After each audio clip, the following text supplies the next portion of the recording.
नमस्ते दोस्तों, स्वागत है आपका फिर से हमारे चैनल पर एक नई कहानी के साथ। बहुत समय पहले एक राज्य में राजा वीरेंद्र नाम का एक न्यायप्रिय राजा राज करता था।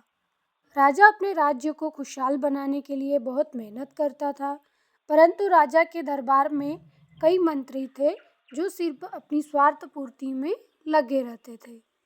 उनमें से एक मंत्री धीरेंद्र, जो बहुत चालाक और बुद्धिमान था, लेकिन उसकी बुद्धिमानी हमेशा राजा की भलाई के लिए होती थी। एक दिन राजा ने अपने दरबार में घोषणा की कि मैं अपने मंत्रियों की चतुराई और ईमानदारी की परीक्षा लेना चाहता हूँ।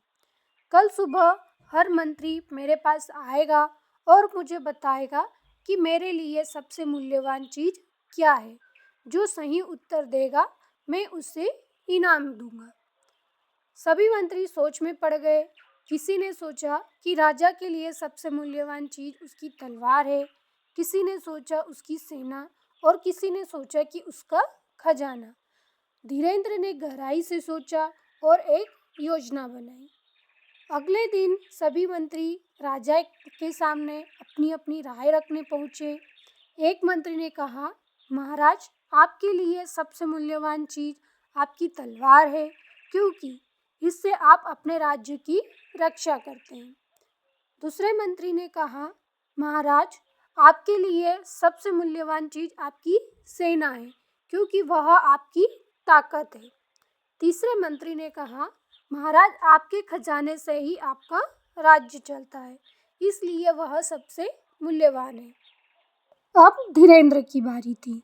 उसने राजा से कहा, महाराज, मेरे लिए सबसे मूल्यवान चीज़ यह है कि आप स्वयं इस बात का निर्णय लें कि आपके लिए सबसे मूल्यवान क्या है। राजा ने हैरानी से पूछा, यह कैसे? धीरेंद्र ने मुस्कुराते हुए कहा, महाराज, सबसे मूल्यवान चीज़ आपकी प्रजा का विश्वास और प्यार है।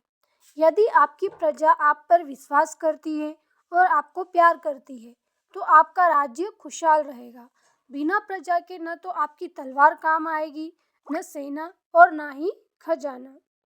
राजा धीरेंद्र के उत्तर से बहुत प्रसन्न हुआ। उसने कहा, तुम्हारा उत्तर बिल्कुल सही है। वास्तव में एक राजा के लिए उसकी प्रजा सबसे मूल्यवान होती है। यदि प्रजा खुश और संतुष्ट हो, तो राजा हमेशा सुरक्षित और समृद्ध रहता है। राजा ने धीरेंद्र को दरबार का मुख्य मंत्री नियुक्त कर दिया और अन्य मंत्रियों को प्रजा की भलाई के लिए काम करने की सीख दी।